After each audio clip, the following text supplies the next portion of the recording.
Sir, I'm going to have to ask you to step out of the vehicle. Now, the voice was young, crisp, and utterly devoid of warmth. It belonged to a Marine private first class whose uniform looked sharp enough to cut glass and whose face was a blank mask of procedural authority. He stood beside the driver's side window of a faded blue Ford Ranger, a truck that had clearly seen more miles than the young Marine had seen sunrises. The paint was peeling, a constellation of rust spots dotted the wheel wells, and the whole vehicle seemed to sigh under the weight of its own existence. Inside, an old man with hands knotted by arthritis gripped the steering wheel. His face was a road map of wrinkles, his eyes a pale, watery blue that held a deep and abiding weariness. Thomas Callahan offered a small, tired smile. Son, I'm just trying to get to the Naval Hospital. Got a 9 o'clock with cardiology. He held up his identification card again. It was an older version, the lamination cracked, and the photo a ghost of a much younger man with hard eyes and a square jaw. The PFC squinted at it, his lip curling slightly in disdain. This card is expired by, 20 years, sir. The magnetic strip is shot. I can't scan it. I can't verify you. Base regulations are clear. It's always worked before, Tom said, his voice a low, gravelly rumble. They just looked me up in the system. The system's down for maintenance at the gate. The PFC shot back, his patience already worn thin. It was 0830 at the main gate of Camp Pendleton, and the line of cars behind the old Ford was growing, a metallic serpent of impatient commuters. Policy is policy. I need current, scannable identification. You can go to the visitor center and try to get a day pass, but there's no guarantee. A horn blared from 2 cars back, a long, aggressive blast that made the young Marine flinch. The sound came from a gleaming black sports car, a low-slung predator of a vehicle that seemed to vibrate with contained power. The door swung open, and out stepped Lieutenant Marcus Thorne. He was everything the old truck was not: new, polished, and radiating an aura of expensive, unearned confidence. His digital camouflage uniform was perfectly tailored, his boots shone with a mirror finish, and the gold bars on his collar seemed to catch the morning sun with an almost divine light. He strode past the waiting car in front of him, his movements sharp and annoyed. "Private, what in the hell is the hold-up?" he demanded, not even glancing at Tom. His focus was entirely on the gate guard, a target for his frustration. "We've been sitting here for 10 minutes. Some of us have a brief with the regimental commander to get to." The PFC snapped to a rigid position of attention. "Sir, this gentleman's identification is not valid. I was instructing him to proceed to the visitor center." Thorne finally deigned to look at Tom, his gaze sweeping over the old man and his ancient truck with undisguised contempt. "This gentleman," he scoffed, a cruel smirk twisting his lips. "This jalopy is a traffic hazard, let alone a security risk. Get it out of the way." He leaned down, peering into Tom's window. The condescension dripped from his voice like battery acid. "Grandpa, this is an active military installation, not a bingo hall. You're holding up United States Marines. Move your vehicle." Tom's pale blue eyes met the lieutenant's. There was no anger in them, only a profound sense of disappointment. He had seen boys like this before, full of fire and certainty, mistaking rank for wisdom and arrogance for strength. They were a type, as predictable as the tides. Some of them learned. Some of them didn't. "Just trying to see my doctor, Lieutenant," Tom said quietly, his voice steady. The quiet dignity in the old man's response seemed only to fuel Thorne's irritation. He saw it not as strength, but as defiance. "I don't care if you're trying to see the commandant himself," Thorne snapped, his voice rising. "You are impeding military operations. Private, if this vehicle is not moved in 30 seconds, have it towed." And cite the driver. He straightened up, adjusting his uniform cover with a sharp tug. "Some people just don't understand how the world works anymore." He cast one last withering glare at Tom before turning on his heel and marching back to his car, the matter settled in his mind. The PFC looked at Tom, a flicker of apology in his eyes, but his duty was clear. "Sir, you heard the lieutenant. You have to move." Tom Callahan sighed, the sound lost in the noise of the traffic. He put the old truck in gear and slowly, carefully, executed a 3-point turn, pulling out of the line and heading back the way he came. He didn't look back. There was nothing to see but a line of cars inching forward, led by a shiny black sports car driven by a young man who knew everything except what mattered. The humiliation was a familiar, if unwelcome, companion. It settled in the pit of Tom's stomach, a cold, heavy stone. It wasn't the anger of being wronged, but the quiet sorrow of being invisible. To Lieutenant Thorne, he hadn't been a person. He'd been an obstacle, a piece of irrelevant scenery to be brushed aside. An old man in an old truck. A relic. He drove away from the gate, the missed doctor's appointment a secondary concern to the bitter taste of dismissal. He could reschedule. The VA was used to it. But the sting of being treated as less than nothing by a man wearing the uniform he had once bled for. That was a different kind of wound. He decided to take the old coastal route, a winding two-lane road that hugged the cliffs overlooking the Pacific. It was longer, but it was quieter. It gave a man time to think, to let the turbulence in his soul settle. The sun was bright, the ocean a dazzling sheet of blue, but Tom saw none of it. His mind was back at the gate, replaying the encounter. The PFC's rigid adherence to the rules, the lieutenant's casual cruelty. He understood the need for security, for order. He had built his life on it. But he also understood that rules without judgment and authority without compassion were just cages. The Marine Corps he knew, the one that had forged him in the jungles of Southeast Asia, was about more than sharp uniforms and blind obedience. It was about honor. It was about courage. And it was about commitment, not just to the mission, but to each other, to the whole family, past and present.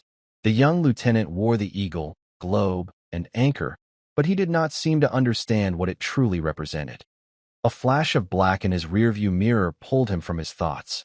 It was Thorne's sports car, roaring up behind him at a speed that was criminally unsafe for this twisting road. The engine screamed as it downshifted, then roared as it accelerated, flying past Tom's truck in a blur of polished chrome and arrogant fury. Tom watched it go, shaking his head slowly. The boy was angry, driving his frustration into the pavement. That kind of anger, Tom knew, made you blind. It made you stupid. He eased his foot off the gas, letting the distance between them grow. He had a bad feeling, a cold premonition that settled deep in his bones, a feeling he hadn't had since the days he walked through triple canopy jungle, listening for the snap of a twig that meant the world was about to end. He rounded a sharp, blind curve a minute later, and his premonition solidified into horrific reality. Ahead, a plume of black smoke coiled into the pristine blue sky. Tire marks, long and dark, scarred the asphalt, swerving violently toward the cliff's edge. But the car hadn't gone over. It had hit the guardrail and ricocheted back across the road, tumbling end over end into a deep, rocky ravine on the inland side. The gleaming black sports car was now a crumpled ball of metal, upside down and wedged between two large boulders. And from the mangled engine compartment, orange flames were beginning to lick at the hood. There were no other cars, no witnesses, just Tom, and the boy who had dismissed him as garbage, now trapped in a burning tomb of his own making. For a single, fleeting second, Tom felt the pull of inertia. He was old. His heart was bad. He was nobody. He could just keep driving. But it was only a second. It wasn't who he was. It wasn't who the Marine Corps had taught him to be. He slammed the gear shift into park, his movements suddenly fluid and precise. The weariness of age burned away by the fire of purpose. He was no longer an old man in a broken-down truck. He was a Marine, and there was another Marine in trouble. Without a moment's hesitation, Tom Callahan was out of his truck and moving. The noticeable limp that usually governed his gait was gone, replaced by a determined, ground-eating stride. He pulled a heavy canvas tool roll from the passenger seat and a small, red fire extinguisher from behind the seat. They were old tools, worn and familiar in his hands. He half ran, half slid down the steep, gravelly embankment, the loose rocks shifting under his worn work boots. The heat from the burning car washed over him, a dry, suffocating wave. The smell of gasoline and burning plastic was thick in the air. He reached the wreck and his training, dormant for decades, took over completely. His mind became a cold, calculating machine, assessing, prioritizing, acting. Vehicle upside down. Driver trapped. Fuel leak. Engine fire. Risk of explosion, high and rising. He didn't waste a second on the driver's side door, which was crushed against a boulder. He scrambled over the hot metal of the car's underbelly to the passenger side. The door was jammed, the frame twisted. Smoke was now seeping into the cabin. "Lieutenant, can you hear me?" he yelled, his voice a powerful bark that seemed impossible coming from such an old frame. There was no response. He jammed the pointed end of a crowbar from his tool roll into the gap between the door and the frame and threw his entire body weight against it. The metal groaned, screeched, but held. He repositioned, found a better angle, and tried again. Pain shot through his shoulder, a fiery protest from old injuries, but he ignored it.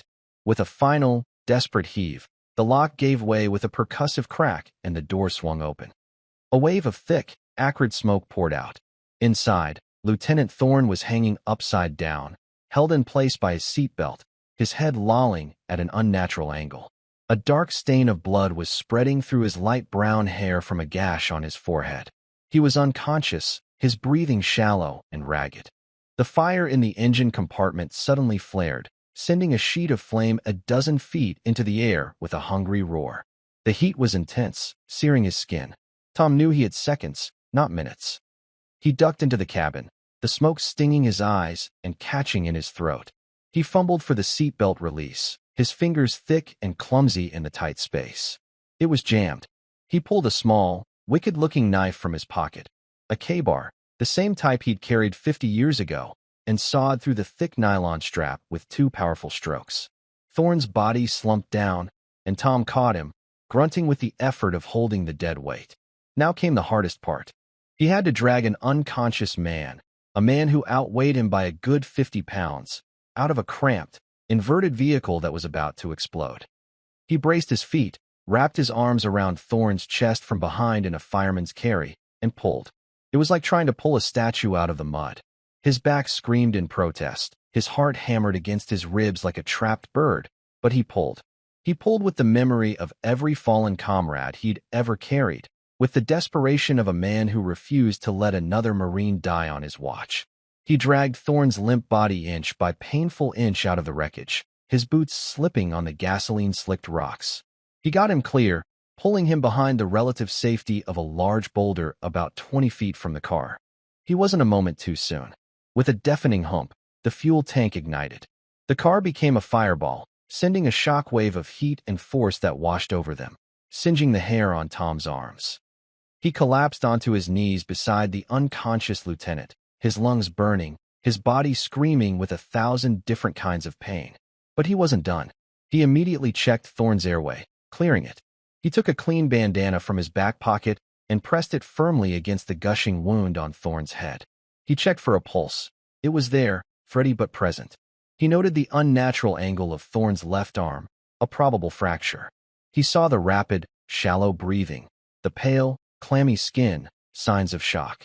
He stripped off his own worn flannel jacket and draped it over Thorne, trying to preserve the younger man's body heat. He knelt there, a guardian angel in greasy jeans and a t-shirt, holding pressure on the wound, speaking to the unconscious man in a low, calming voice. "Hang in there, son. You're going to be all right. Just hang in there." He could hear the distant wail of sirens, growing closer. Someone else must have seen the smoke and called it in.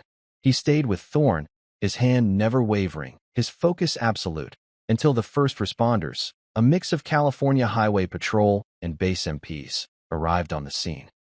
They found a surreal tableau, the inferno of the burning car, and 20 feet away, a bloodied young Marine being tended to by a soot-stained old man who looked like he was on the verge of collapse himself. An EMT rushed over. What happened? Tom didn't look up from his task. He gave a report that was as concise and accurate as any field medic's. Single vehicle accident. Driver is a lieutenant, unconscious since the crash. Head lack, possible concussion, probable fracture of the left humerus, signs of shock. I extricated him right before the fuel tank went up. Airway is clear, pulse is weak but steady. The EMT was stunned by the professionalism of the report. He and his partner took over, expertly loading Thorne onto a backboard. As they lifted the gurney, the adrenaline that had been flooding Tom's system, holding him together with sheer force of will, finally receded. A crushing weight descended on his chest, a pain so immense it stole his breath. Black spots danced in his vision. The world tilted sideways. He pitched forward, collapsing onto the rocky ground, his heart finally surrendering to the strain. The last thing he heard before darkness took him was a medic shouting, "We've got another one. Looks like a massive coronary. Get the paddles." In the sterile, beeping world of the Camp Pendleton Naval Hospital, two narratives began to unfold. In one room, Lieutenant Marcus Thorne was being treated for a severe concussion, a broken arm, and multiple lacerations. He was lucky to be alive, and he knew it. He was also angry, embarrassed, and trying to piece together the blurry, smoke-filled memories of the crash. He remembered the arrogance at the gate, the anger on the road, the deer, the sickening lurch of the car flipping. And then, a vague impression of a face, old and wrinkled, leaning over him. He dismissed it as a hallucination. In the intensive care unit, Thomas Callahan was fighting for his life. The doctors called it a stress-induced myocardial infarction, a massive heart attack. They had stabilized him, but he was critical, his future measured in the rhythmic peaks and valleys of a heart monitor. He was John Doe, an unidentified civilian who had heroically saved an officer's life at great personal cost. The incident report landed on the desk of Brigadier General Morrison, the base commander. Morrison was a career Marine, a man who had seen combat in both Desert Storm and Afghanistan. He was sharp, demanding, and possessed a deep, almost paternalistic sense of responsibility for the thousands of Marines under his command. An accident involving one of his officers was bad enough. But the heroic, and now critically ill, civilian bystander added a complex and public dimension to it. Who was this man? Morrison asked his aide, a grizzled master gunnery sergeant named Fitzpatrick who had been with him for 3 tours. Have we identified him? We found a wallet in his pants, General, Fitzpatrick said, handing over a worn leather billfold. Name's Thomas Callahan. Address is a small place out in Oceanside. But that's all we've got. The old ID card he had was practically ancient. Morrison looked at the name. Callahan. It tickled a distant memory, a name he'd heard whispered in hushed, reverent tones when he was a young second lieutenant at the basic school decades ago. A ghost story, a legend. It couldn't be. Fitzpatrick, Morrison said, his voice suddenly quiet and intense. I want you to run that name. I don't mean a standard background check. I mean a deep dive. Go into the archives. I want to know everything there is to know about Thomas Callahan. The master gunnery sergeant, sensing the urgency and gravity in the general's tone, nodded. Aye, General. It took Fitzpatrick 4 hours. He bypassed the modern digital systems and went straight to the dusty, cavernous basement of the base administration building, where the old paper records were stored. He pulled service records from the Vietnam era, cross-referencing, digging, following a trail of commendations and after-action reports that grew more and more astonishing with each page he turned. When he finally emerged from the archives, he was pale, and the file he carried seemed to weigh 100 pounds. He walked into General Morrison's office without knocking and placed the file on the polished mahogany desk. General, he said, his voice hoarse with awe. You were right to ask. You need to see this. General Morrison opened the file. The first page was a black-and-white photo of a young Marine with hard, defiant eyes, the same eyes he'd seen in the faded photo on the old ID. Sergeant Thomas Callahan. And then came the commendations. The Silver Star, for gallantry in action during the Tet Offensive. A second Silver Star. A Bronze Star with a V for valor. 3 Purple Hearts, then 4, then 5. A Navy Cross, for extraordinary heroism while leading a long-range reconnaissance patrol deep in enemy territory. And then, at the very back, stapled to a thick, detailed after-action report from the Battle of Hue, was the citation he was looking for, the one that made the breath catch in his throat. For conspicuous gallantry and intrepidity at the risk of his life above and beyond the call of duty. The words were formal, almost sterile, but they described a scene from hell. A platoon pinned down, surrounded, the lieutenant killed, chaos and death everywhere. And Sergeant Callahan, refusing to fall back, charging 3 separate machine gun nests with nothing but grenades and his rifle, rallying the remaining men, coordinating air support on his own position, and carrying 12 wounded Marines to safety, one by one, under a relentless storm of enemy fire. For these actions, the President of the United States had awarded him the Medal of Honor. General Morrison closed the file slowly. The old man in the ICU, the man his arrogant young lieutenant had dismissed as Grandpa, was Sergeant Major Thomas Callahan, retired, a living legend, a titan of the Corps whose name was etched into the very soul of the institution. He looked at Fitzpatrick, his own eyes wide with a mixture of shock and profound shame. "Get my car," he said, his voice like flint. "I'm going to the hospital. Then I'm going to have a talk with Lieutenant Thorne." When Tom Callahan awoke, the world came into focus slowly. The first thing he saw was the sterile white of the ceiling tiles. The second was the rhythmic green line of the heart monitor. The third was the figure of a man in a perfectly pressed uniform standing at parade rest by his window. A star glittered on his collar. "A general." "Sergeant Major Callahan," the general said, his voice low and filled with a respect that bordered on reverence. He stepped closer to the bed. "I'm Brigadier General Morrison. I'm the commander here at Camp Pendleton."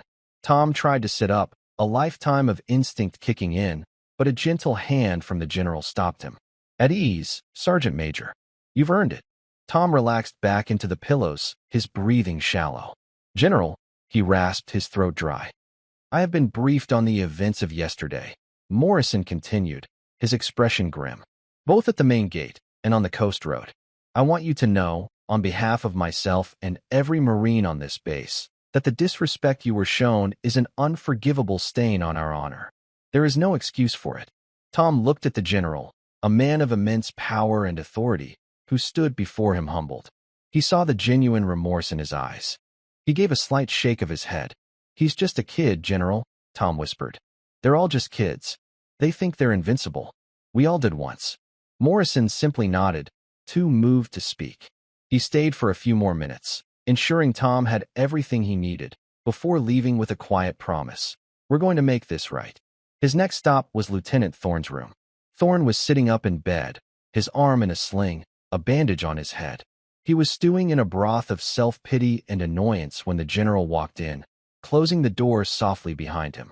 The lieutenant immediately tried to swing his legs out of bed to stand.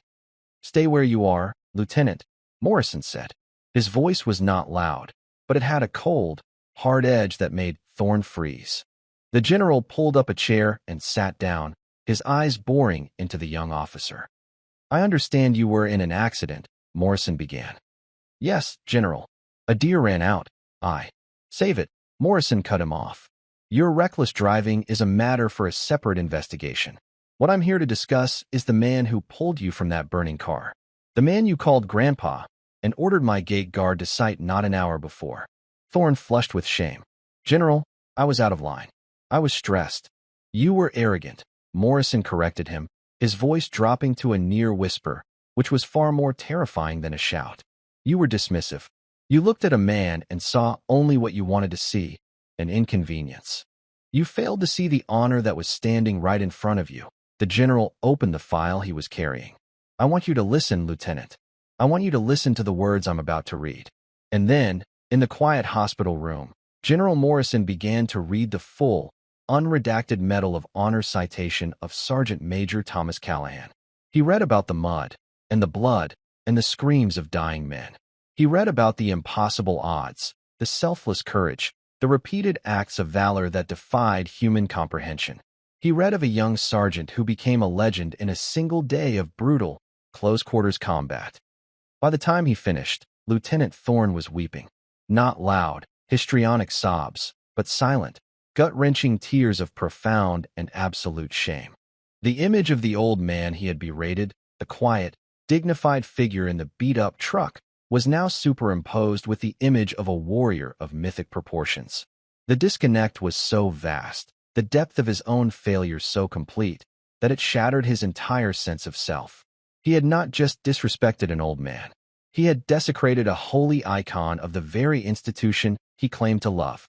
He saw his own reflection and was disgusted by the callow, arrogant boy staring back. Word travels fast on a military base. It moves through barracks and chow halls, through motor pools and command posts, carried on whispers and text messages. The story of what happened, the confrontation at the gate, the fiery crash, the heroic rescue, and the staggering revelation of the old man's identity, became the single topic of conversation across all of Camp Pendleton. The tale was one of shame, but also of awe. It served as a powerful, immediate corrective to the culture. Young Marines who had perhaps started to believe their own hype were suddenly confronted with a living embodiment of the giants on whose shoulders they stood. The name Thomas Callahan, once a forgotten whisper from a past generation, was now on everyone's lips, spoken with a reverence usually reserved for Chesty Puller or Dan Daly. The next morning, Tom was cleared for discharge. The doctors wanted to keep him longer, but he was insistent. He hated hospitals. General Morrison had arranged for his own personal staff car to take him home. As a young Navy corpsman wheeled Tom toward the hospital's main entrance, the old Marine felt a strange sense of trepidation. He just wanted to go home to his quiet house and his little dog. But when the automatic door slid open, he stopped. The world outside was not as he had left it. The vast parade ground that stretched out before the hospital was not empty. It was a sea of green and khaki, a perfectly ordered forest of United States Marines. They were standing in silent, immaculate formations, battalion by battalion. There were easily 1,000 of them, maybe more. They stretched from the hospital steps all the way to the flagpole in the distance. The air was still, the only sound the gentle flapping of the flag in the Pacific breeze. At the front of this silent army, standing alone and apart, was Lieutenant Marcus Thorne.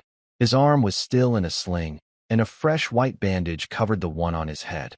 His face was pale and bruised, but his eyes were clear. They were fixed on Tom. As the wheelchair came to a halt at the top of the steps, Thorne's entire body stiffened.